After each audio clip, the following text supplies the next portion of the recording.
Good morning, my friends. Good morning, my friends. How are you?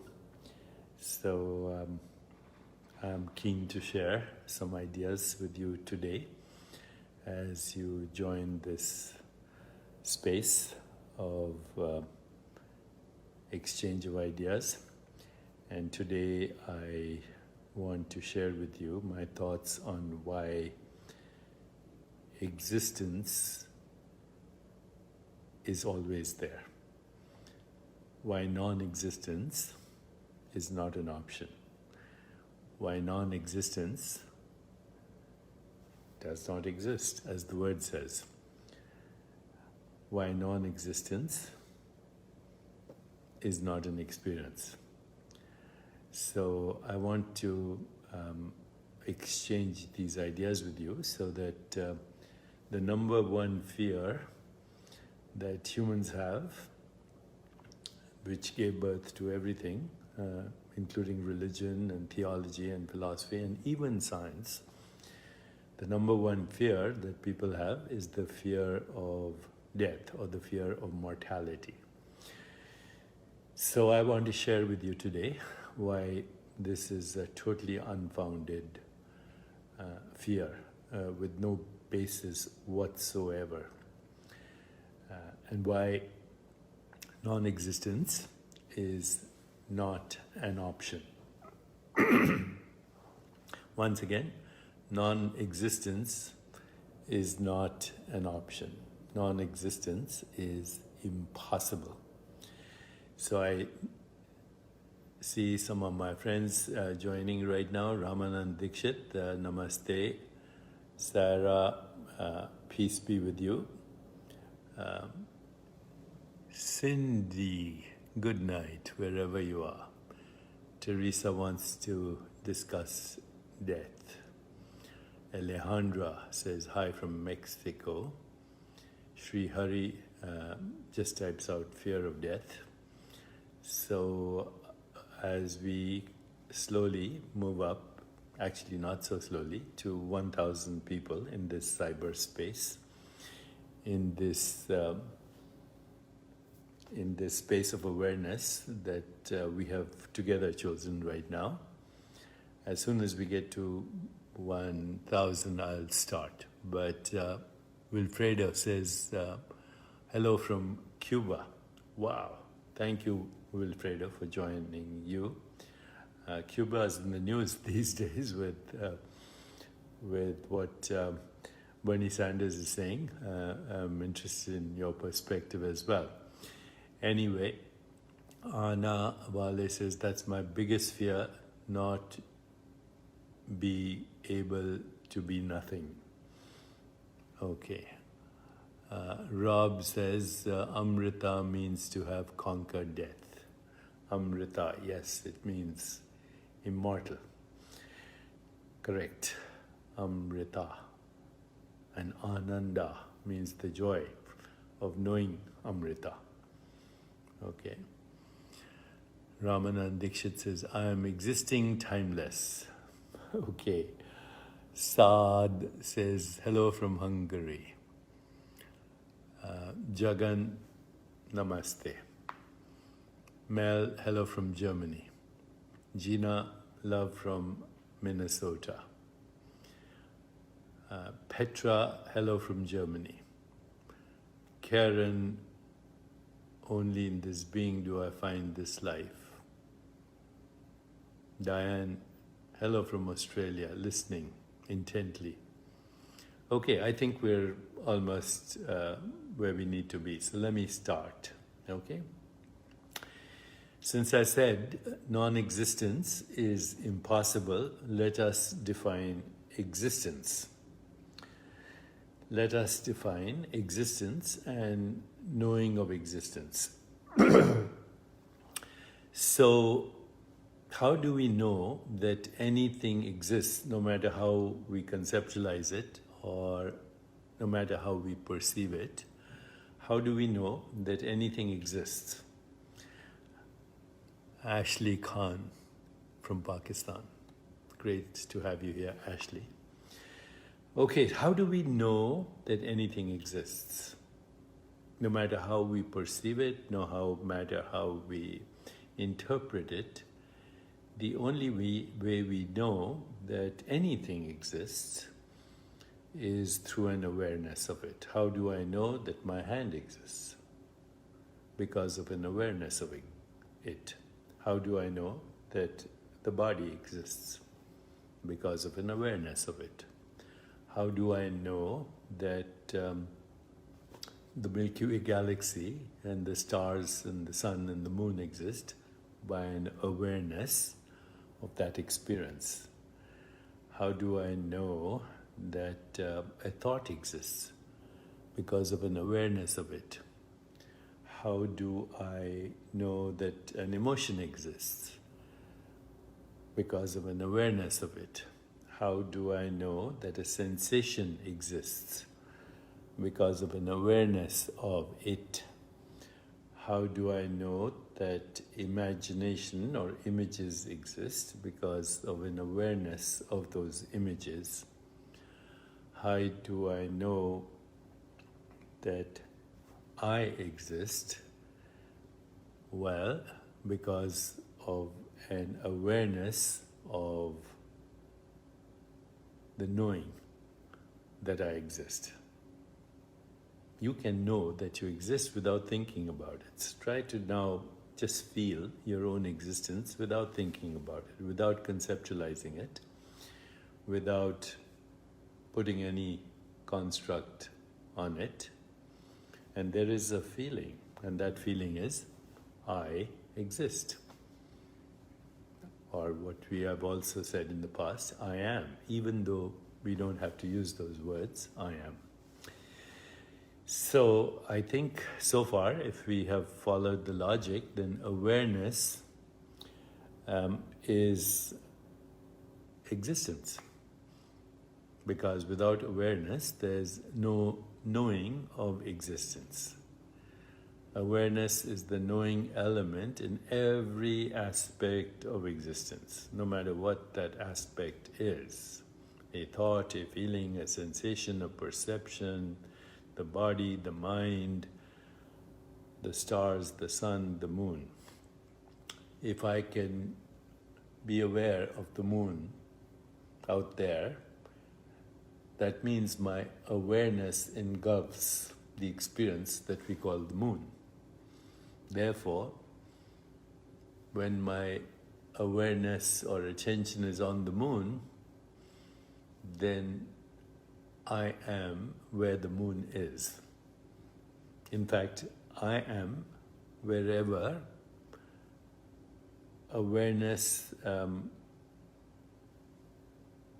pays attention to with an interpretation. I am right now where you are, and you are right now where I am. If my awareness can engulf the sun and the stars, then my awareness must be beyond.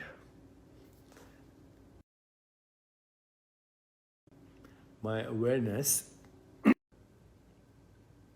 that includes everything. Imagine that I'm in front of a mirror with a gun in one hand and a flower in the other. The mirror includes both, the gun and the flower, and me and the painting and everything that I'm experiencing. And since awareness doesn't have a form or a border or a shape or a color, it is everywhere, and it has no local existence other than when I choose to localize it by paying attention and giving a certain subtle intention and giving meaning to what awareness is experiencing. So, awareness being formless, boundless, engulfs also that which we call space and time. And this total engulfment of all experience includes all opposing aspects of existence, all opposing, all the extremes, all the contradictions, all the paradox, all the ambiguity, all the amorphousness, all the clouds of probability that engulf every experience.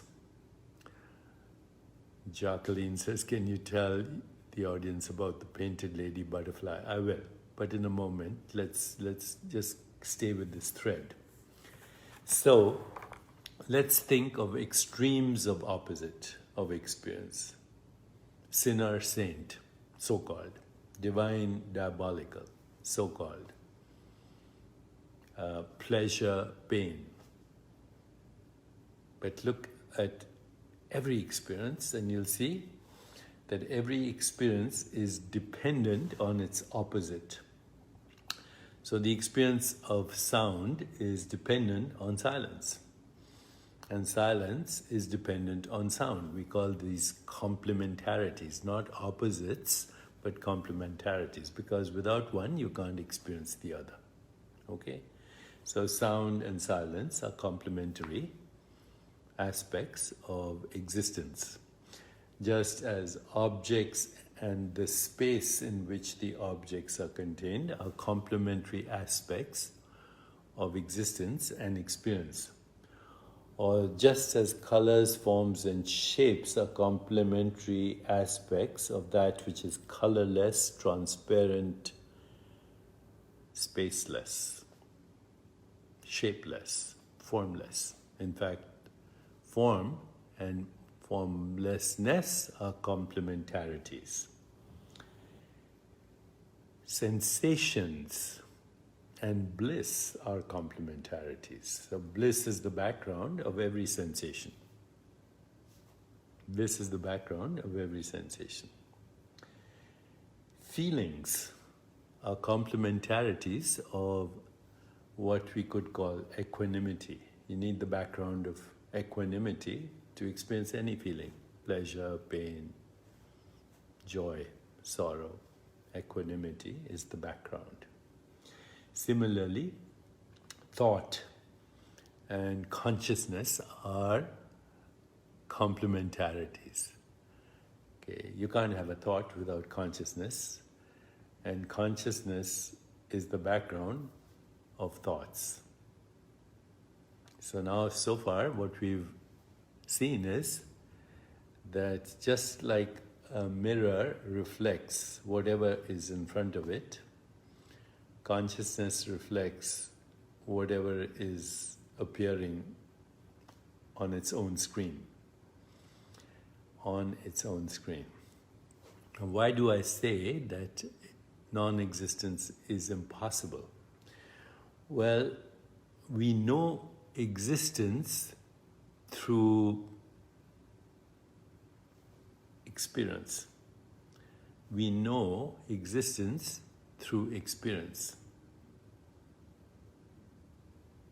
If non-existence is not an experience, then it is impossible to know non-existence. Impossible to know non-existence. You have only known existence. Of course, in different forms.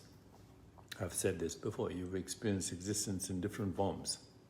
Your own form, starting with a fertilized egg, to a baby, embryo, zygote, toddler, child, teenager, etc. So you have only experienced that which we call an aspect of existence, whether it is that which we call the changing body-mind experience or that which we call the changing world. And by the way, changing body-mind and changing world are complementarities too. You can't have one without the other. So you have never experienced non-existence. Never. And nor will you ever experience non-existence, because non-existence is the absence of all experience and even the potential for all experience, which is awareness. So you say, what about when I go to sleep at night? What about in deep sleep?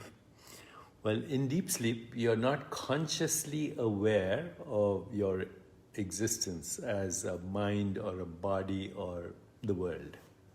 But other people are, if they're awake.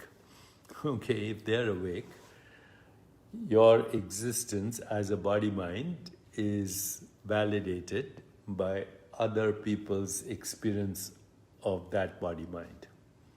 You, in deep sleep, are not consciously aware of the body-mind, even though your awareness is fully awake in deep sleep, in fact, more awake in deep sleep than in the state we call dreaming, or the state we call the physical world, which is a lucid dream in a vivid now, changing all the time.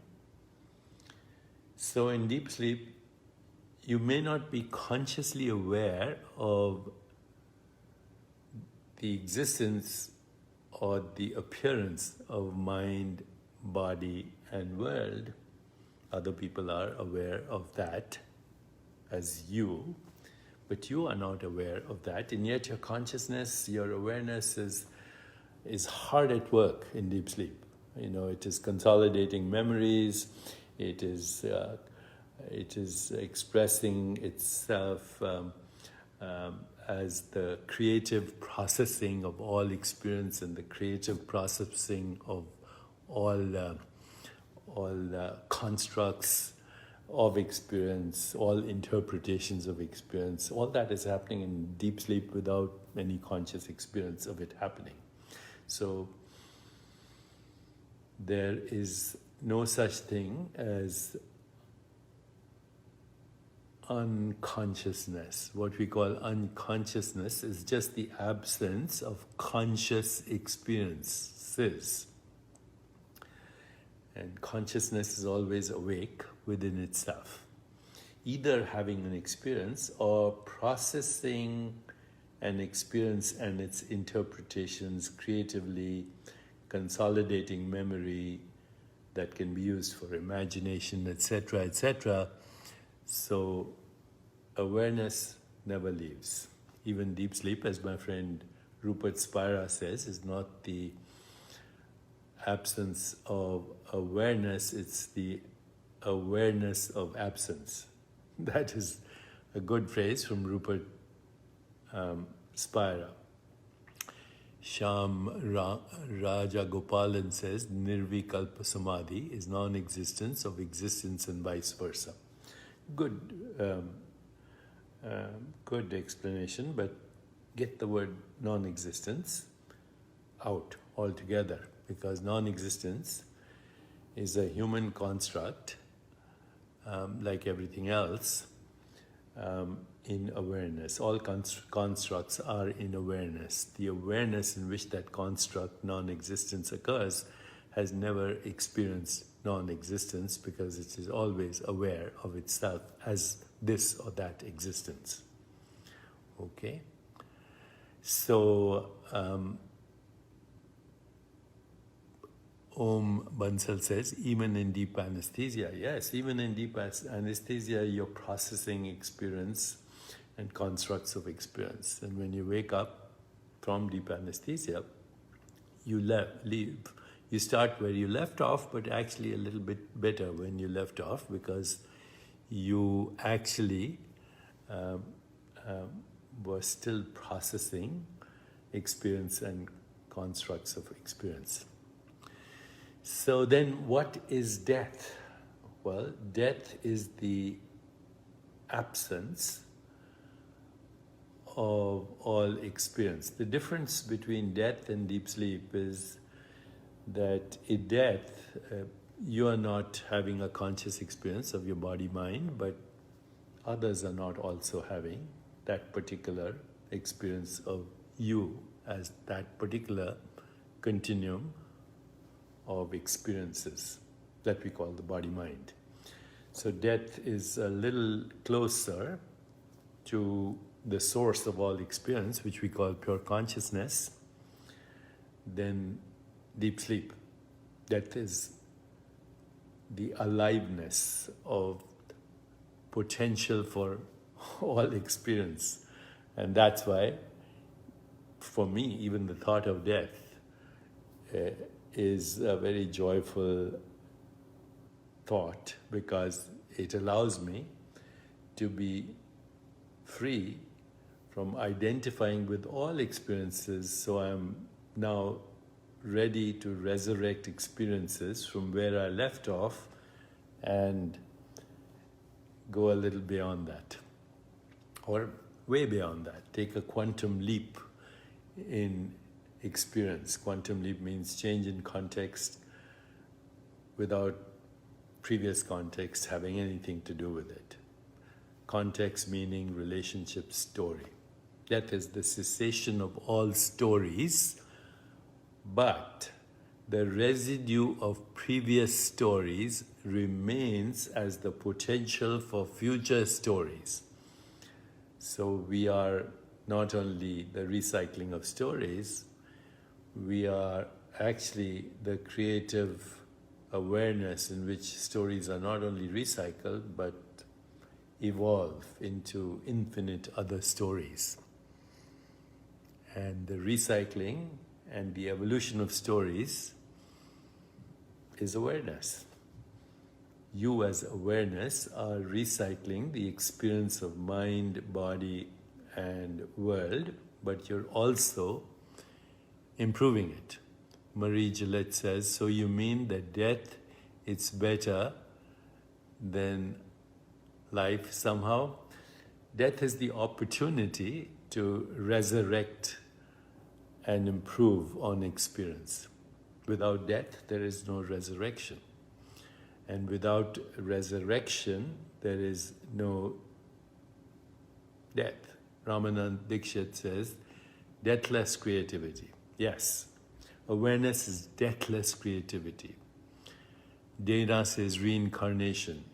Reincarnate means the soul recycles as the incarnation of experience. But actually the soul never leaves anywhere because it's non-local. In fact, it does not incarnate. It incarnates only and recycles experiences and the residue of experiences. Idriya asks, do inanimate objects have experience? Inanimate objects are experience. Nothing has experience other than you. The body doesn't have any experience. The body is an experience. The mind doesn't have experience. The mind is an experience. The world recycles as experience. Elvira says death is the higher point of life. Yes. Well, death is the complementarity of birth. Birth and death are complementarities. Life is independent of both. Life is the source of all complementarities. So space-time are complementarities. If you want to know all time, just be aware of the space you're engulfed in right now. That space includes all time, past, present, and future. So space and time are complementarities. In the way wave and particle are complementarities. In the way mass and energies are complementarities. Remember, these are constructs, but even the constructs are complementarities. Jeffrey Charles asked, do you believe in a soul? Yes, the soul is an aspect of non-local awareness. So the soul is also non-local. In Eastern wisdom traditions, the soul is frequently referred to as Atman. The Jiva contains the residues of past experiences and the potential for not only recycling those experiences but evolving into newer experiences. That's the jiva part of it. And the Atman part of it is all potential experiences, infinite potential experiences. The immeasurable potential for all that is, all that was, all that will be. So what is a particular lifetime? As we constructed, the particular lifetime is giving meaning to perceptual activity, and perceptual activity is the contents of experience, but then also the imposition of meaning to that perceptual activity is the mind, and mind is also an experience. Dana asks, is energy a concept? Yes, energy is a human construct, and it's a complementarity to mass. Mass, energy are complementarities.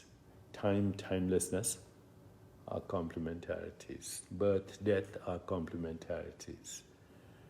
Space-time are complementarities. Wave, particle are complementarities. Birth, death are complementarities. And the real you is the source of all complementarities, without which there would be no experience, because experience is by contrast, and contrast is complementarity. Okay? Up and down, hot and cold, solid and space, zero, Idriya says, and infinity. Yes, they're the same thing, complementarities. So who are you? What are you? Where are you? You are the source of it all, both as Jiva, but as Atman, and ultimately as Brahman. Brahman is all experiences of all Jivas and all Atman. Atman is one, Jivas are many, but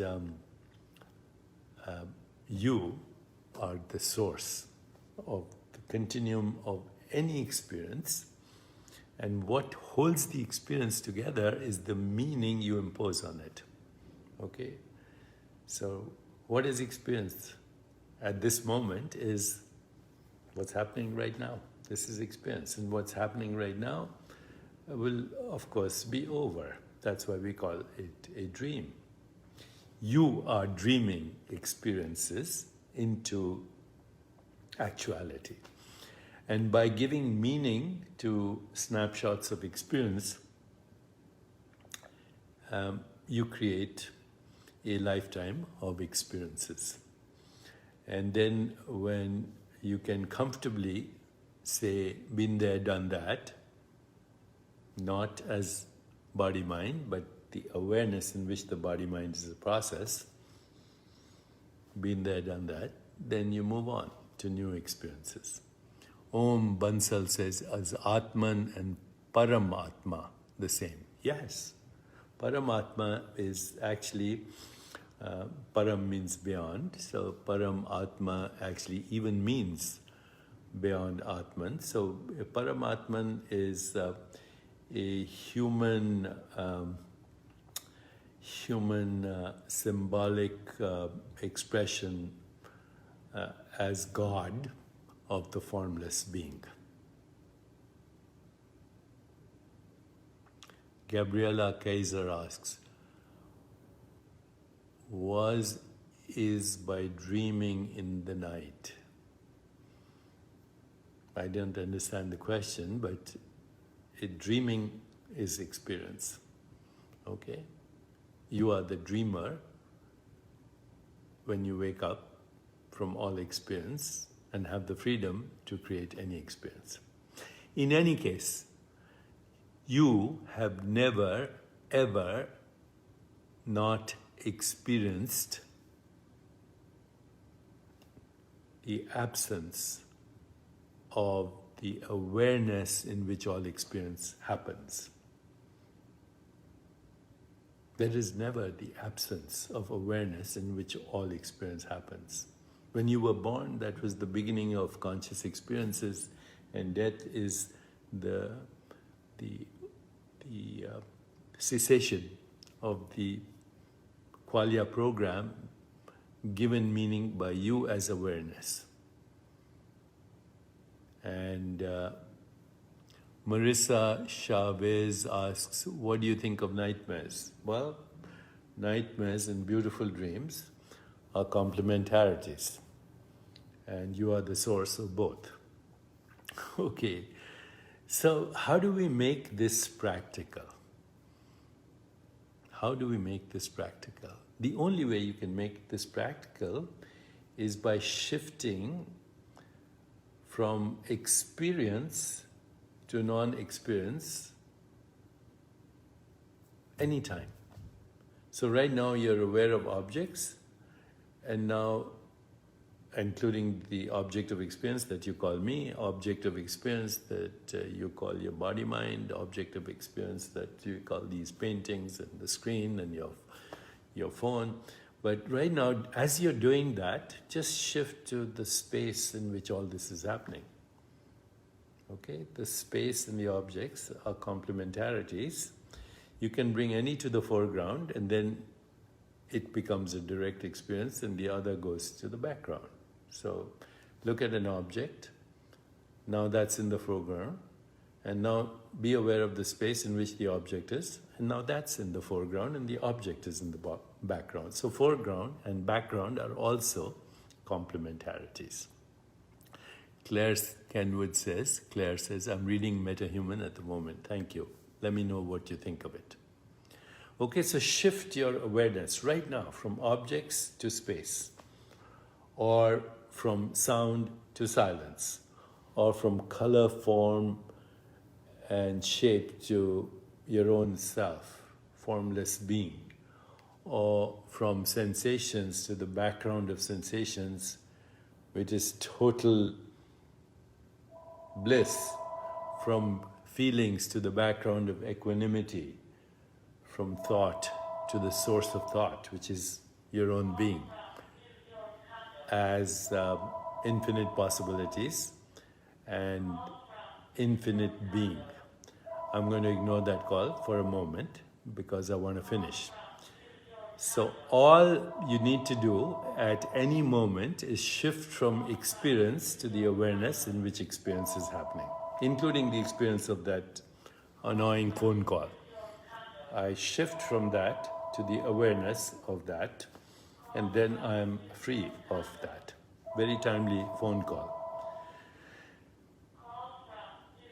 Bottom line, non-experience is not non-existence. It is the return to the potential of all experience. Infinite possibilities, infinite correlation, unpredictable, source of attention, intention, and source of every experience of existence. You are that. Tattvamasi.